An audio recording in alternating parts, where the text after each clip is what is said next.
नमस्कार। फिर से एक बार स्वागत है मेरे चैनल पर। मैं हूँ राज। आप देख रहे हैं हाईवे 33।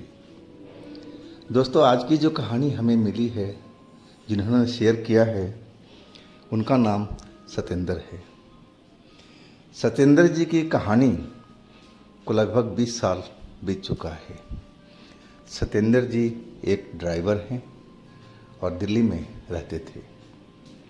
तो चलते हैं इनकी कहानी में।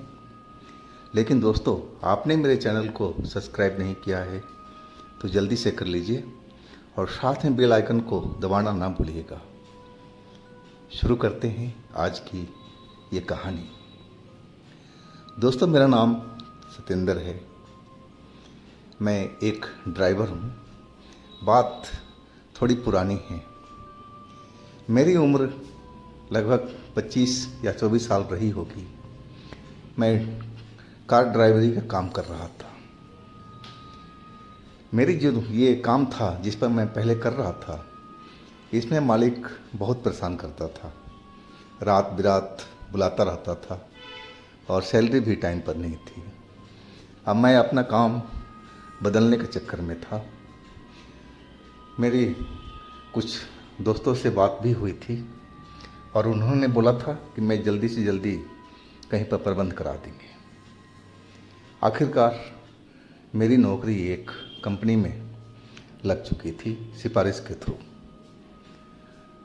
लेकिन जब मैं वहाँ पर लगा तो जो स्टाफ थे हमारे, वो बताने लगे थे कि यहाँ पर भाई ड्राइवर रुकते नहीं हैं, कि यहाँ का जो ऑफिसर हैं वो दूर दूर तक ले जाते हैं और रात बिरात भी यहाँ पर भी चलते रहते हैं।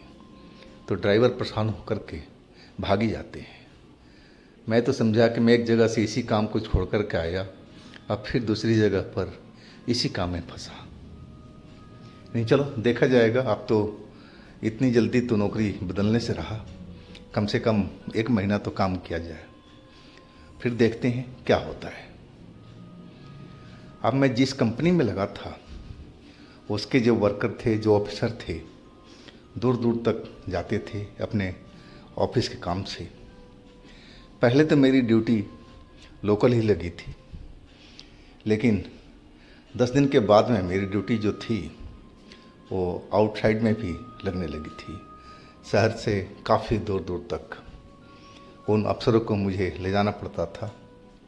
वो तो होटल में रुक जाते थे और मैं तो अपनी कार में ही सोना पड़ता था। अब मैं भी सोच लिया था कि चलो इस महीना तक कैसे भी करके और अगले महीने में कोई ना कोई दूसरा काम पकड़ लूँगा। ये नौकरी मुझे भी रास नहीं आ रही थी। और एक रात की बात है, जिस शहर में गए थे वहाँ से हम वापसी आ रहे थे। रात के करीब 10 बजे थे और हम चलते जा रहे थे। हमारे कार में 2 ऑफिस के जो लोग थे वो बैठे हुए थे। वो आपस में हंसी मजाक करते हुए चल रहे थे। और फिर एक जगह पर उन्होंने बोला कि ड्राइवर, ऐसा करो, कुछ देखो, खाने का यहाँ मिल जाएगा। एक ढाबा उनको नज़र आया था। यानी कि जी बिल्कुल मिल जाएगा, ढाबा है तो खाना मिलेगा ही मिलेगा। उन्होंने बोला गाड़ी रोक लो। मैंने गाड़ी ढाबा पर लगा दी। अपना बैग लेकर के वो अंदर चले गए और थोड़ी ही देर में वो वापस आ गए। वो कहने लगे कि ये तो ढाबा सही नहीं है भाई, हमने कुछ ड्रिंक लेना था लेकिन ढाबे वाले ने मना कर दिया, बोला यहाँ पर ड्रिंक अलाउ नहीं है। मैं समझ गया ड्रिंक का मतलब दारू। शायद ये ढाबे के अंदर में जाकर के दारू पीना चाहते थे, लेकिन उस ढाबे वाले ने बिल्कुल मना कर दिया। और फिर वो कार में वापस आ गए थे। उनका मूड उखड़ा हुआ था। और मेरे को कुछ पैसे दे के बोले कि ड्राइवर, कुछ जाकर के इसी से नमकीन लेके आओ, फिर हम देखते हैं कहाँ रुकना है। और पानी की बोतल भी ले लेना ठंडा। मैं जा कर के कुछ नमकीन के पैकेट और ठंडे पानी का बोतल लेकर के आ गया था। गिलास तो उनके पास ही थी, मैं देखा था और हम चल पड़े थे। अब सीधे हम चलते जा रहे थे, वो दोनों आपस में बात में लगे हुए थे, हंसी मजाक कर रहे थे। अब जो टाइम था बीतता जा रहा था और आधी रात होने को आ रही थी। मैंने सोचा शायद ये नमकीन गिलास लिए हैं तो गाड़ी में ही ड्रिंक करते हुए जाएंगे, मुझे तो ऐसा ही लगा था। और तभी वो बोले कि ड्राइवर, अब देखो कोई ढाबा हुआ, कोई खाली जगह ऐसा मिले जहाँ तुम गाड़ी लगा सकते हो, साफ़ सुथरी जगह हो तो वहाँ पर गाड़ी रोक लो, थोड़ा हम लोग ड्रिंक लेंगे और इसके बाद हम चलेंगे।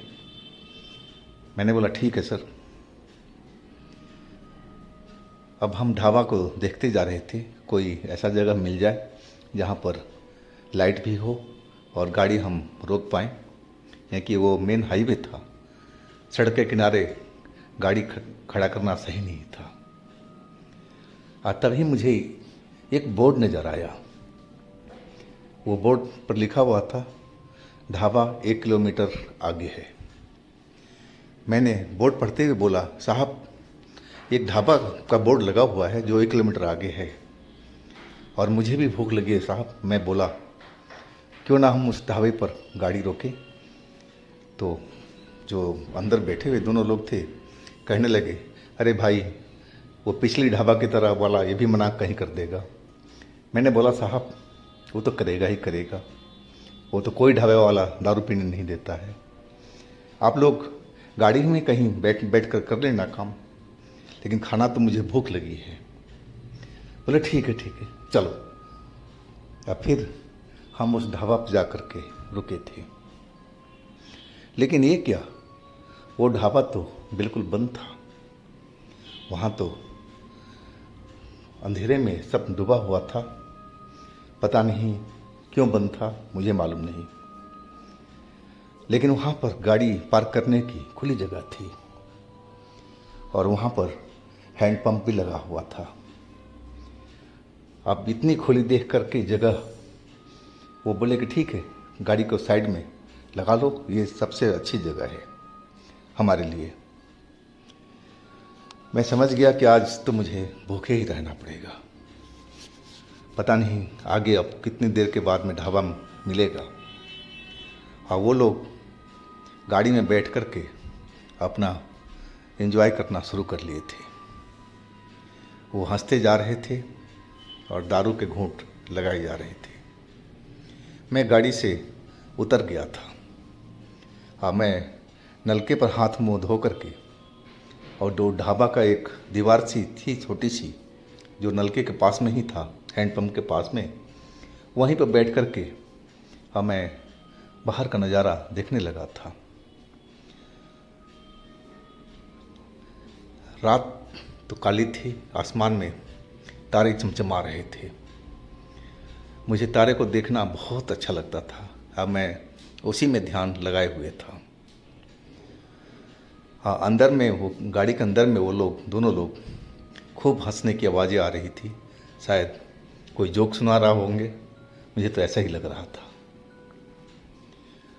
अनायास मेरी नज़र अब फिर गाड़ी की तरफ गई। मैंने देखा वहाँ पर एक लड़की दिखाई पड़ी गाड़ी के बिल्कुल पास में, और वो उनकी तरफ ही देखने की कोशिश कर रही थी, जो अंदर में बैठ कर के दोनों ऑफिसर दारू पी रहे थे। मैं समझ नहीं पाया कि ढाबा तो बंद है और यहाँ पर कोई दूसरी गाड़ी रुकी नहीं थी। औरत कहाँ से आ गई, ये लड़की कहाँ से आ गई? लेकिन मुझे वो दूर थी तो मुझे साफ दिखाई नहीं पड़ रही थी, लेकिन ये गाड़ी के पास में क्यों ताक झाँक कर रही है?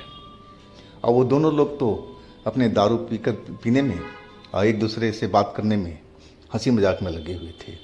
वो तो बाहर देख भी नहीं रहे थे कि कोई उनको देख रहा है। मैं सोचा कोई नहीं, कोई होगी अपने आप चली जाएगी, मुझे क्या करना है। मैं थोड़ी देर फिर आसमान की तरफ देखने लगा था, उन तारों का नज़ारा मैं लेने लगा था। और तभी एक चीख सुनाई पड़ी, और जैसे ही चीख सुनाई पड़ी मैं पलट करके देखा तो क्या देख रहा हूँ कि वो जो औरत या लड़की जो मुझे नज़र आई थी कार के पास में, वो तो गेट खुला हुआ है और एक ऑफिसर को वो हवा में उठा रखी है, और वो ऑफिसर ज़ोर ज़ोर से चिल्ला रहा था, बचाओ बचाओ बचाओ। अब तो जैसे मेरे को सांप सूंघ गया था कि ये क्या हुआ, ये कौन लड़की है जो इतने तगड़े ऑफिसर को, जो शरीर से हेल्दी था और उसको कागज़ की तरह उठा रखा था अपने दोनों हाथों से, और अपने सर के ऊपर तक मैंने टांग रखा था कहा जाए तो। आज जो दूसरा था वो अंदर ही चिल्ला रहा था, वो बहुत तेज तेज आवाज़ में वो भी चिल्ला रहा था। मेरी दिल की धड़कन तो बढ़ गई थी। मैं कुछ समझ नहीं पाया कि आखिर माजरा क्या है। हिम्मत हुई तो मैं थोड़ा सा उठ करके आगे की तरफ गया। मैं बोलने लगा, साहब क्या हुआ? और औरत की तरफ जा कर के खड़ा हो गया, कौन हो तुम, कौन हो तुम, छोड़ो मेरे साहब को, छोड़ो। वो औरत उस ऑफिसर को तो दूर फेंक दिया, और अब उसने मेरी तरफ अपना हाथ बढ़ा दिया। मेरा गला ही दबोच लिया था उसने। अब मेरी तो जैसे आवाज़ ही बंद हो गई थी। अब वो जो ऑफिसर था जो गिरा हुआ था और जो गाड़ी के अंदर में था, वो तो दोनों उठ करके भाग चले थे पीछे साइड मेन रोड पर, दौड़ते हुए पता नहीं कहाँ चले जा रहे थे। अब मैं चिल्लाने की कोशिश कर रहा था कि रुको रुको, लेकिन मेरे गले से आवाज़ नहीं निकल रही थी। और तब मैंने महसूस किया जो इस लड़की का हाथ है ये तो फौलाद की तरह है। मैं भरपूर कोशिश कर रहा था इसको छुड़ाने को, लेकिन ये छोड़ नहीं पा रही थी, छोड़ ही नहीं रही थी। वो लगातार मेरा गला को दबाई जा रही थी, और मुझे ऐसा लगने लगा था कि मेरा दम घुट जाएगा, मैं अब मर जाऊंगा। वो अफसर दोनों अब मुझे नज़र नहीं आ रहे थे, और ये जो लड़की थी मैं उसका अभी भी चेहरा सही ढंग से देख नहीं पा रहा था, और मैं अब लगा कि बच नहीं पाऊंगा। और वैसे ही हुआ, मेरी जो आँख थी अब उसके आगे अंधेरा छाने लगा था, अब मैं बेहोश हो गया। जब मुझे होश आया तो मैं देखा कि मैं गाड़ी के पास में हूँ, गिरा हुआ हूँ, और वो जो औरत या लड़की थी वो ढाबे के गेट पर बैठी और कुछ खा रही थी। उसकी चबाने की आवाज़, मुझे खाने की आवाज़ सब सुनाई पड़ रही थी। जैसे लग रहा था कोई हड्डी को तोड़ रही हो, उसमें से मांस निकालने की कोशिश कर रही हो।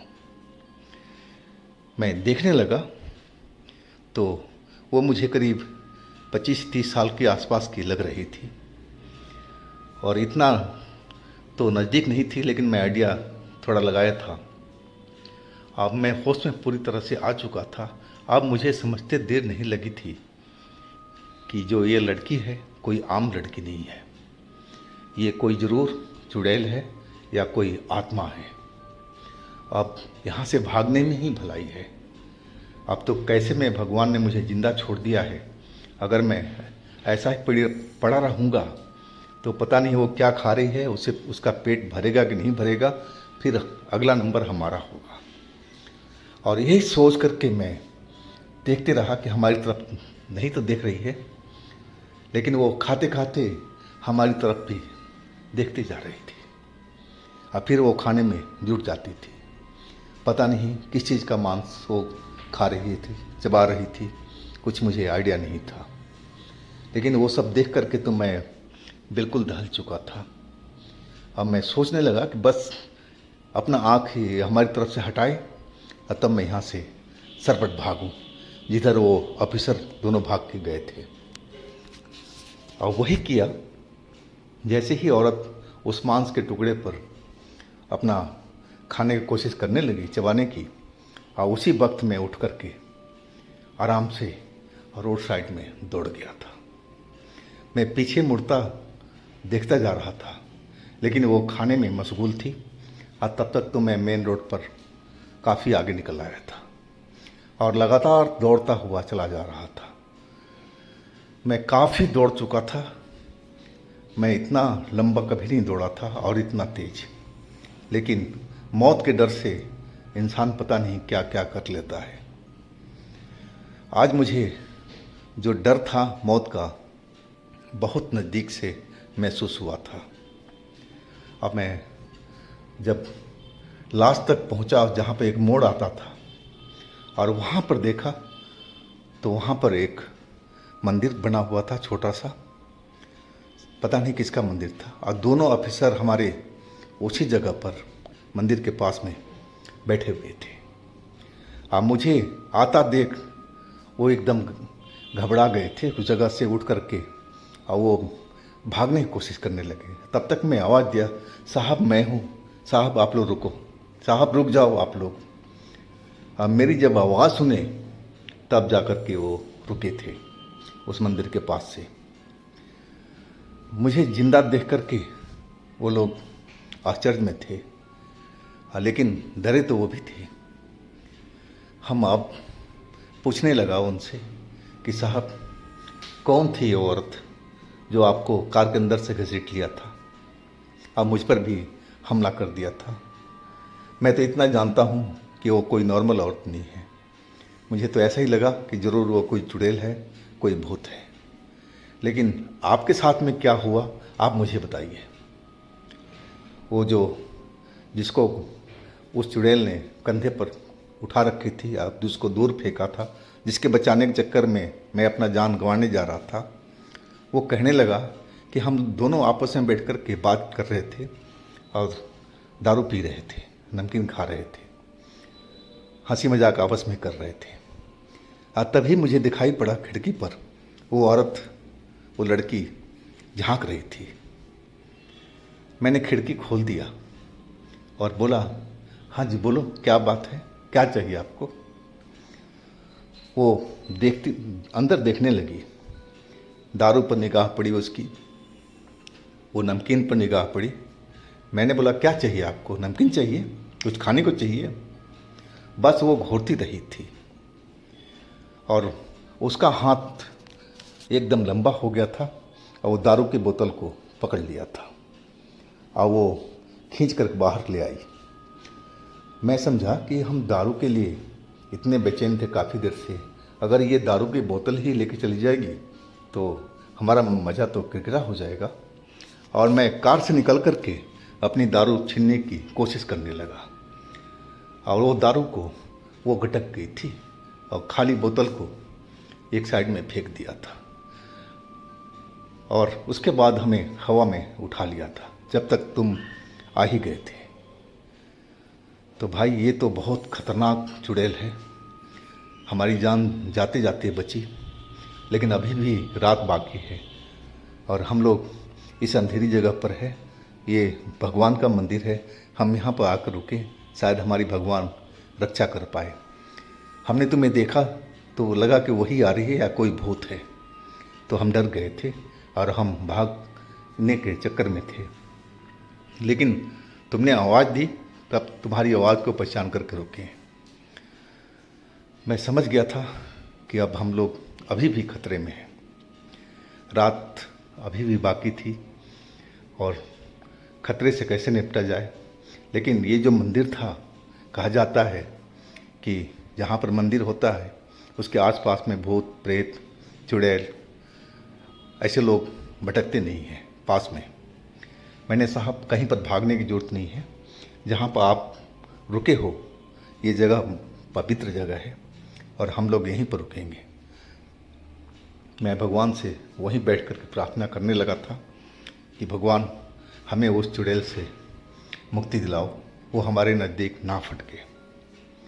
मंदिर का दरवाज़ा बंद था, छोटा सा मंदिर था रोड साइड का, लेकिन वहाँ पर अंधेरा था, लाइट नहीं थी।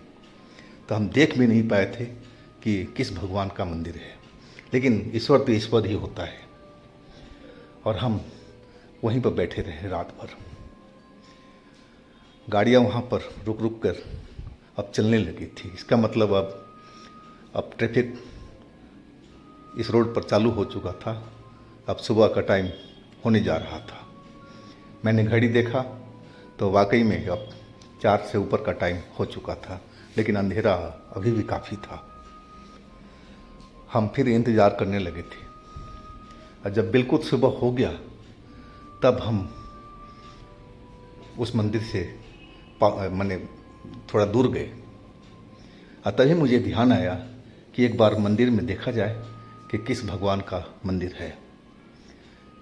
वो लोग तो आगे रोड साइड में खड़े थे, लेकिन मैं फिर वापस मंदिर के पास में आ गया और देखा जो जाली लगी हुई थी, जहाँ बाहर से ताला बंद था, अंदर देखा तो बजरंग बली की मूर्ति लगी हुई थी। मैं उसी टाइम प्रणाम किया कि भगवान आपने हमारी भी रक्षा की और हमारे ये दोनों अफसर को भी रक्षा किया। बहुत बहुत धन्यवाद भगवान। और फिर हम आए। सुबह का उजाला हो चुका था। हम अपनी उस कार की तरफ चल पड़े थे, उस ढाबा के तरफ चल पड़े थे। जब वहाँ पहुँचे तो गाड़ी हमारी जैसे थी हमने छोड़ी हुई वैसे की वैसी ही थी। दोनों गेट पिछला खुला हुआ था। अंदर में वो नमकीन फैला हुआ था, उनके गिलास गिरे हुए थे, लेकिन वो दारू का बोतल कहीं हमें बाहर में भी नज़र नहीं आया कि किस साइड में वो फेंकी है। खैर हमें उससे कोई लेना देना था भी नहीं। इसके बाद हम लोग अपने गाड़ी में सवार हो गए थे और फिर तो रुके नहीं। लेकिन इस घटना से हमने एक सबक लिया था, मैंने खास करके, और उनको भी बताया था कि देखो आप लोग रास्ते में और एकांत जगह में ये दारू बिल्कुल मत पियो। पीना है तो अपने घर में जाकर पियो, और नहीं तो रास्ते में तो बिल्कुल इस चीज़ से दूरी रहो। मैं भी अपने आप को सबक लिया था। मैं भी कभी कभी ऐसा ड्रिंक कर लिया करता था, लेकिन उस घटना के बाद से मैंने तो बिल्कुल कसम खा लिया था कि मैं कभी भी ड्रिंक नहीं करूँगा। तो दोस्तों, ये थी आज की कहानी। अगर आपके पास भी ऐसी कोई कहानी है तो आप मुझे इंस्टाग्राम पर या मेरे व्हाट्सएप नंबर पर शेयर कर सकते हैं। और दोस्तों, मेरे दूसरे चैनल पर भी जाइए, उनमें भी अच्छी अच्छी कहानियाँ हमने डाली हुई है जो बेहद आपको पसंद आएगी। उन कहानियों को भी मज़ा लीजिए। चैनल का लिंक मैं नीचे में दे रखा हूँ, तो एक बार ज़रूर विजिट कीजिएगा मेरे चैनल पर। मेरे इस चैनल को भी लाइक कीजिएगा, सब्सक्राइब कीजिएगा, शेयर कीजिएगा। फिर हम मिलते हैं अगले दिन एक नई घटना, एक नई कहानी में। आप लोग अपना बहुत ही ख्याल रखिएगा। नमस्कार।